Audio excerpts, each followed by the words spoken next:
तेव्हा ती युद्ध पार करण्यासाठी सक्षम परंतु त्या राजा भक्तीनं मला लहान तुझ्या आईनं मला पाण्यात सोडिलं ना अहो वाईट वाटते सांगायला त्या आईला मी कधीच मानलं नाही पण नेहमीचे वाहन होऊन त्याला इंद्रेच्या आहारी जातो की जाम होतोय तेव्हा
मित्र प्रेमासाठी कुंती भोजनला अर्पण करण्यात आले.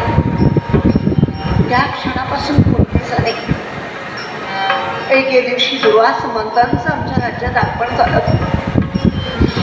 त्यांना फार मोठं अनुष्ठान करायचं होतं आणि ते अनुष्ठान करताना त्यांच्या बरोबर एक दाशी सतत अष्टप्रवर करी होती. त्यांची सेवा करण्यासाठी कुणी ददेना माझ्या पितृदेवतेसमोर प्रश्न निर्माण झाला. पितृ पितृदेवता विचारी आहे म्हणूनच तर ती जबाबदारी मी घेतली. एवढ्या कोवळ्या वयात माणसांची सेवा करणं तुलाच माणसांच्या रागाबद्दल त्रैलोक्यात सगळ्यांना माहिती होतं. तरी पण पितृप्रेमापोटी ते आव्हान मी स्वीकारलं. पण हे करणं त्या तापसाला काय करायचं तर माहिती का?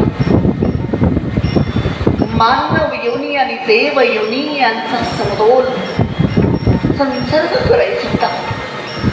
मानवांचं देश हे समित होतं तर देवतांचं असमित होतं. देव योनी आणि मानव योनी यांना एकत्र करून त्यांना देशोधर्म निर्माण करायचा होता. म्हणूनच त्यांनी अनुष्ठान मांडलं. पर्णपूर्वी त्यांना हवं ते देण्यासाठी मी सतत त्यांच्याबरोबर केव्हा यायचे, अनुष्ठान करायचे, केव्हा एका पायावर स्तब्ध करायचे आणि त्यावेळी वस्तूवर मी त्यांच्याबरोबर असायचे. असेच दिवस जात राहिले. 1 संवत्सर पूर्ण होत आलं आणि आणि आणि एके दिवशी मी माझ्या पितृदेवतेकडे क्षणभर खाली बसले असताना एकाएकी दुर्वासाची हाक माझ्या खाली ऐकू आली. मी तशीच धावत पर्णकुटीपर्यंत आले आणि त्याच वेळी महंत एवढ्या आनंदीत होते. जवळ घेऊन मला सांगितलं की बाळ, जे अनुष्ठान मला करायचं होतं आणि त्या माझ्या व्रतात तू एकनिष्ठ राहिलीस म्हणून हे साध्य झालंय, ते अनुष्ठान पूर्ण झालंय. बाळ, माझ्या मनातील मनोकामना आणि मानकामाने देवताली तिथे भेद तो साम्य मी घडवून आणण्याचा प्रयत्न केला आणि त्यात यशस्वी झालो. आणि पुढंच तर जो मी यशस्वी झालोय त्याचं पहिलं वाहन तू आहेस आणि याच्यासाठी अष्टप्रहर तू माझी सेवा केलीस. म्हणून तर ये बाळ, ये. मी जे मिळविलं ते मी तुझ्या हाती देतोय. म्हणताना नकार देण्याचं ध्येय माझ्यात नव्हतं आणि म्हणूनच तर बांधलेल्या अजाप्रमाणे मी त्यांच्यासमोर उभी होती. कारण त्यांचं उपमर्द झाला, अपमान झाला तर कोप व्हायचा, शाप द्यायचे, पितृदेवतेला रद्द करायचे. या भीतीपोटी मी त्यांच्या समोर उभं राहिलो. त्यांनी खरखर माझ्या हाती उदक संपूर्ण आचमन करण्यासाठी मला आज्ञा दिली आणि काय केलं माहिती करणार? सूर्य देवता, मनस्वी बाई, तेजस्वी इंद्र आणि अशा देवतांना अथर्वशीरस मंत्रानं बंदित केलं. ज्या देवतेला त्यांनी बसून आव्हान दिलं, ती देवता आपल्या तेजासह, आपल्या सर्व शक्तीसह सवय घेऊन तिथं प्रगट व्हायचे. असं त्यांनी त्या अथर्वशीरस मंत्रानं त्या देवतांना बंधन केलं आणि ते पंचमंत्र आचमनासाठी मला आज्ञा करणार धडधडा ते पंचमंत्र माझ्या हाती सोपवले. कोवळ्या वयात मला काही कळत नव्हतं. आनंदाला एवढे आनंदित झालेले महंत ते सारे मंत्र माझ्या हाती देऊन आनंदानं मला आशीर्वाद देऊन सांगून गेले की जा बाळ, याच्यानंतर तुला हवी ती देवता हवा त्या क्षणी बोलव, त्याच्याकडून सौख्य दास्य तुझ्या मनासारखं करून घे, नाहीतर त्यांच्याकडून पुत्र संतान उत्पत्ती करून घे. ते सांगितल्याप्रमाणे मी फक्त ऐकत राहिले की आनंदानं ते सुद्धा केले. एखादी कोळी येईल वज्राच्या धारण जशी भूमीला वाचवावी तसं त्या अवस्थेत मी होते. मला कळतही नव्हतं. येतो काही काळ गेला आणि मी मोठा अवस्थेत प्रवेश केला. आणि त्याच वेळी ऋतू स्नात असताना धात्रीला विवरण करून मी सांगितलं, धात्री म्हणजे माझी प्रिय दासी, माझ्या आईप्रमाणे होती ती.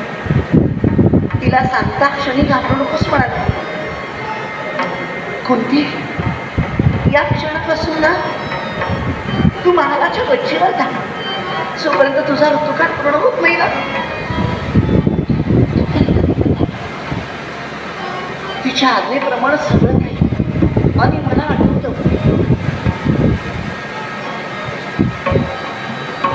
मार्गशीर्ष शुद्ध प्रतिपदेचा दिवस होता. उषःकाळ झाला होता. मला इकडे जावं पाहिलं. सारीकडे प्रसन्नता वाढत होती. हळूहळू पूर्वेच्या नवीकडे सोनेरी होत होत्या. आणि म्हणूनच तिथून सहज डोळे उघडले. त्या आदित्याचं दर्शन झालं. त्या तापस्यानं म्हणजे दुर्वासाने त्या सूर्यदेवतेचं वर्णन केलं होतं. आणि ते सगळं वर्णन माझ्या डोळ्यासमोर दिसू लागलं. का कोणास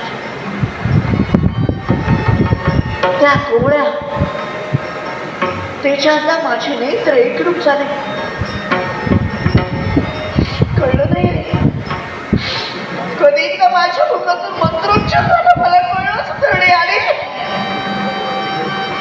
काही क्षणातच ते सारं तेज माझ्या समोर उभं राहील. ते तेज, तो आदित्य, हा ज्यावेळी ते तेज मला समोर विनंती डोळे निघले. पण त्याच्या मुखातून कुंती, अगं मी आलोय. घंटेच्या नादाप्रमाणे त्यांच्या मुखातील तो नाद, त्यांचा आवाज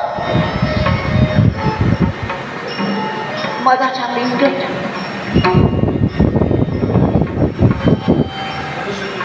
स्वभावासारखा त्यांचं तेज, शंकासारखी त्यांची मान.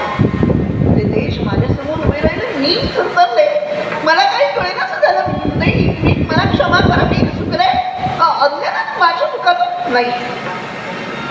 कुठली तू चुकली नाही. अगं हे व्हायचंच होतं.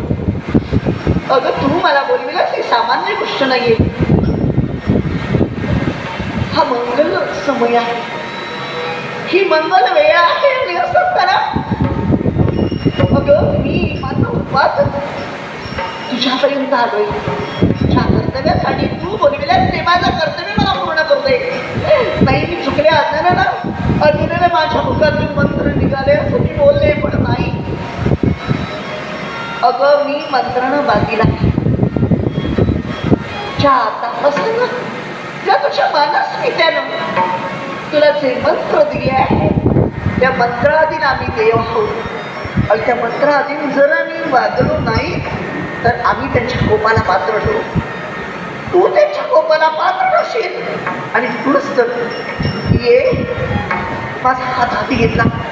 एका देवीच्या संचाराने कसं माझ्या देहात मी संचार मी नको नको म्हणत असताना कधी एकदा त्यांच्या पिढीने सवलं हे मलाही कळत.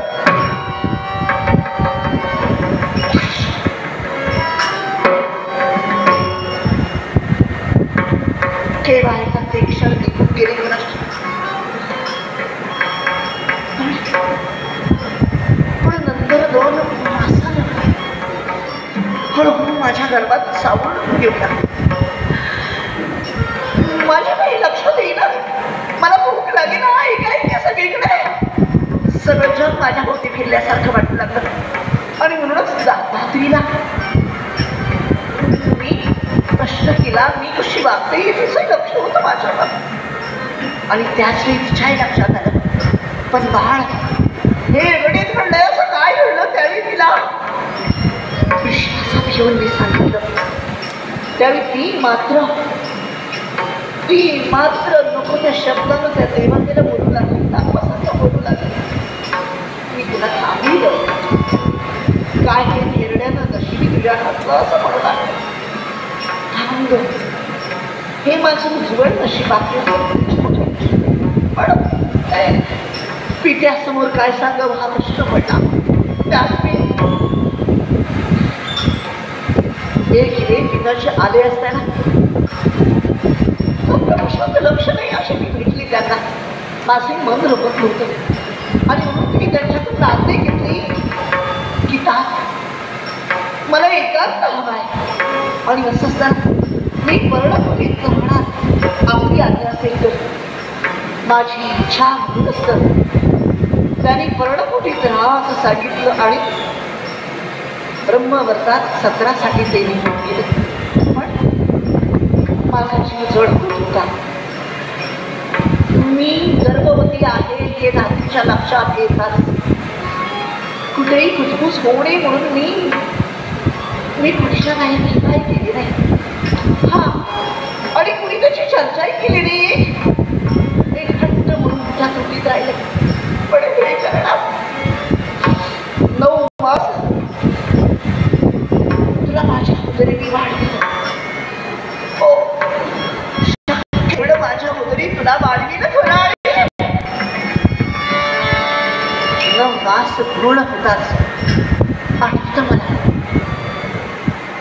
कार्तिक मासाच्या प्रारंभ होत असताना एका रात्री भयंकर यातनं माझ्या उदरी फुटतात. बाहेर गंभीर युद्ध हवा तसा प्रचंड पडत होता. सगळीकडे धोधो पाऊस असताना सुद्धा फक्त माझ्याबरोबर पर्णकुटी एक दिवा माझ्यासोबत करत होता. हा, तो सुद्धा वाऱ्याबरोबर झुंजत आणि त्याबरोबर रात्री माझ्याबरोबर होती. मुली थांब, या यातनच सहन कर. आता काही अवधी आहे, या सगळ्यातून तो मुक्त होईल. ती माझ्याबरोबर होती. पहारे करड घंटाना झाल्याचा प्रहर 1 घंटाना तो दिला आणि दुसऱ्या मी प्रसिद्ध झाले. मी प्रसिद्ध झाले.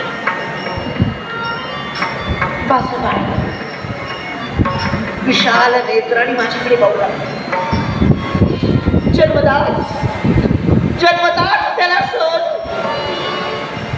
सोन्यासारखी कर्णकुंडळे प्राप्त झालेला माझा आपल्या पित्याप्रमाणे तेजस्वी होता.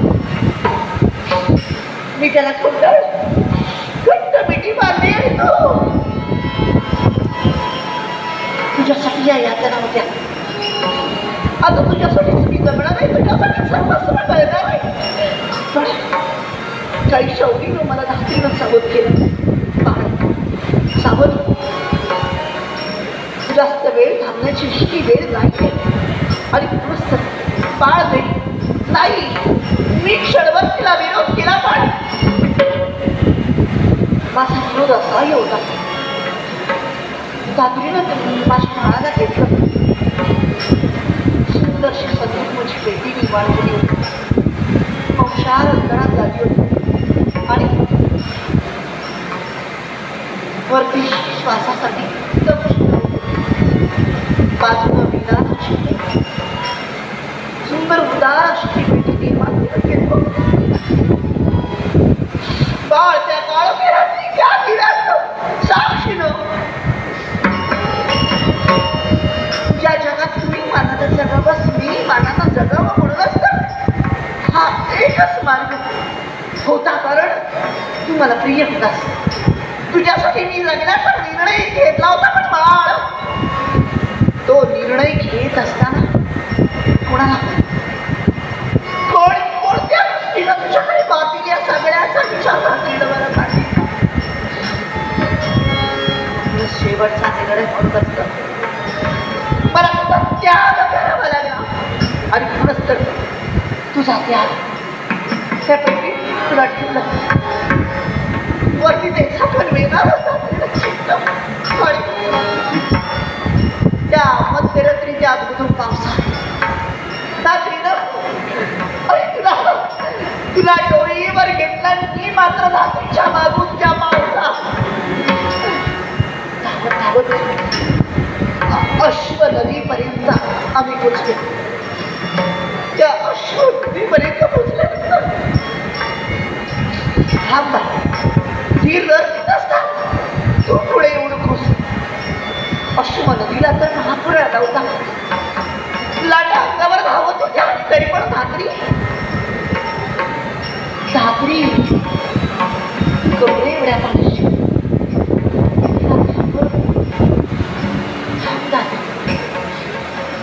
मला एकदा माझ्या मनाला बघितली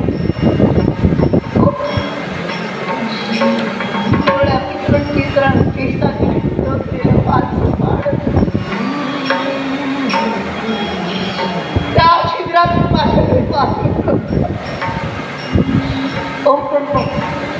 माझ्या म्हणजे घेतली आणि शराब त्याला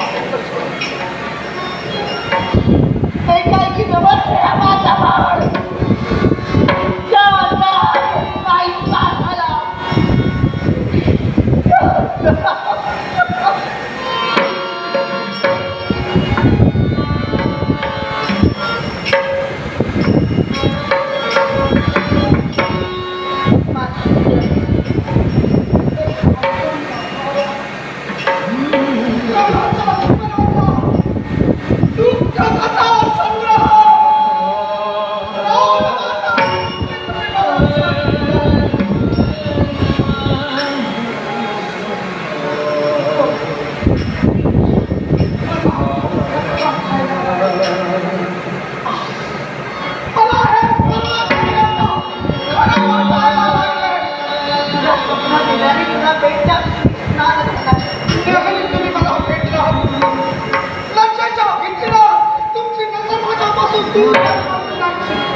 कर्ण आपला मुलगा हो तू माझा आहेस. कर्ण टाकलेला कोण रे नाही. कर्ण सूर्यपुत्र रे कर्ण सूर्यपुत्र आहे कर्ण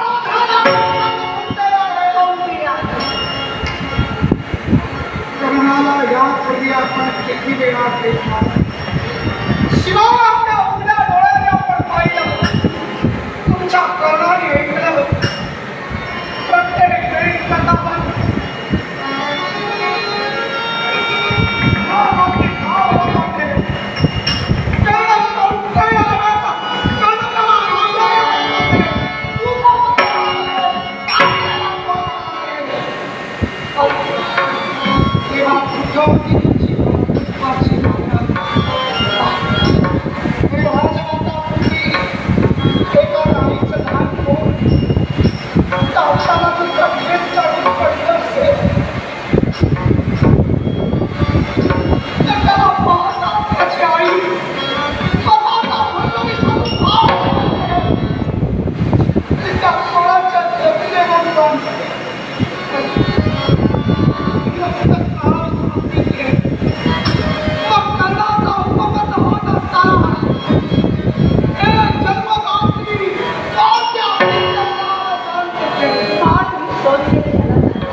बरोबर राजकुमारांच्या थोडक्यात ज्यावेळी तुला शिक्षा देण्यासाठी अधीरदान मी ज्यावेळी तुला घेऊन आले होते अनेक पुस दूरवर मी तुला पाहिलं तुझ्या कवच कुंडलाने मी तुला ओळखलं हो त्या अधीरदान बरोबर तू आलास त्याच्यानंतर मी तुला ओळखलं असताना मागून चौकशी केली त्यावेळी मला कळलं की अधीरथांना पेटीत सापडलेलं पुत्र होतो गतकाळाचं सारं चित्र डोळ्यासमोर आलं पण बाळ मी प्रगट होत नव्हती याला कौमारी अवस्थेत जन्माला आला होता राजबंधन होते आणि म्हणतात की राजबंधन तोडून नाही तुझ्यामध्ये पण मी संयमाला समाज समाज आपल्याला हिंदे एकदम कमाल जन्म दिला समाज संस्थे नसले थोडे म्हणूया टाकलेला मोडातल्या अगं चावड्याच्या धक्क्यात कोकिळा सुद्धा आपली अंडी तोडून बसली केलं अंड्याचा रंग सारखा अंड्याचा आकारही सारखा पण हा संबंध फेकून टाकणारी ताक तेव्हा ऐकू येते तेव्हा त्या कोकिळेचं अस्तित्व वास्तविक स्पर्धेच्या वेळी तिची हजेरी होती हो अगं तू पाहत होतीस की कर्ण आपल्या बलदंड स्पर्धेच्या बलदंड विद्येच्या विद्येचे घाटी थोडासा चाललाय तेव्हा श्रेष्ठाच्या मुखात कुटुंब बाहेर पडले ही शस्त्र स्पर्धा सूतपुत्रांना ही क्षत्रियांसाठी आहे पण तेव्हा कालच्या आईच्या हृदयाला का म्हणून तुला माहित नाही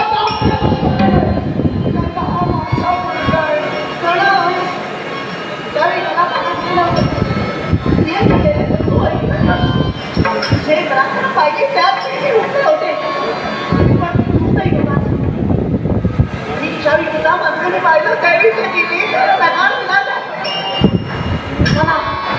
मला पुढच्या आलेली स्त्रियांच्या डेऱ्यात तीन पडले आणि जेव्हा सावध झालेला त्यावेळी कळलं कर्णाला अंगराज तिचं समाधान मिळत कुठेतरी माझा बाळ आज ना उद्या मला भेटते तिचे आता तर माझ्या जवळच नाही सुखरूपा ही एकच जागी होती जेव्हा जेव्हा कर्णाला सावरायचं होतं तेव्हा तिला मोक्षा तेव्हा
मामा माझ्या साथ करून मला ज्याच्या कामाला इतकाच माझा पाणी असतो पहाड करावं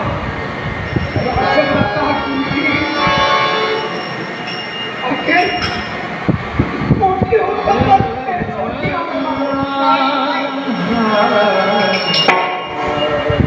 नेहमी पासून सोबत राहिला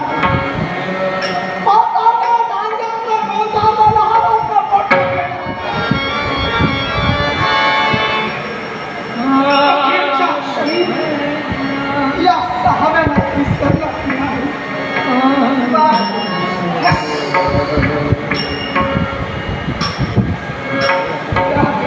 माझ्या मस्तकावर दुर्दैवाची तप्त ननाट रेषा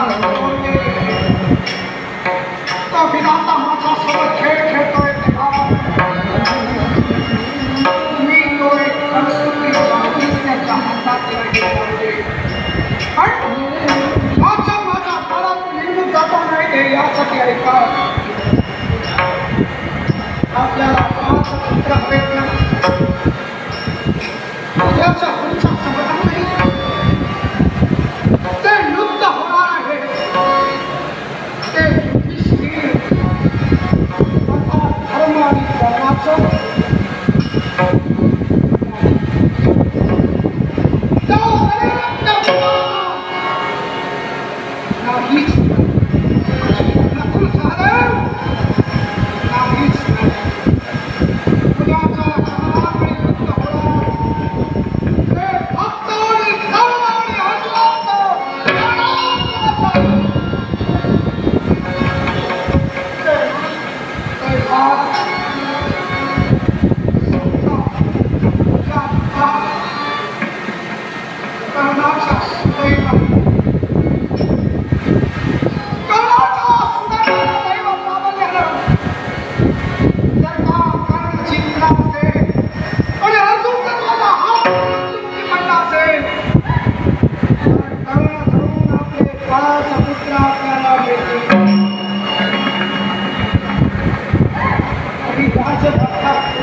अर्पिता अमोल दुगम, तसंच अमोल दुगम, संदीप तरफे आणि संजू पेडणेकर हे विद्यार्थी मिळून माझ्या कलेला हे 1,500 रुपयाचे पारितोषिक दिले. तसंच आमचे प्रिय मित्र संजय करलकर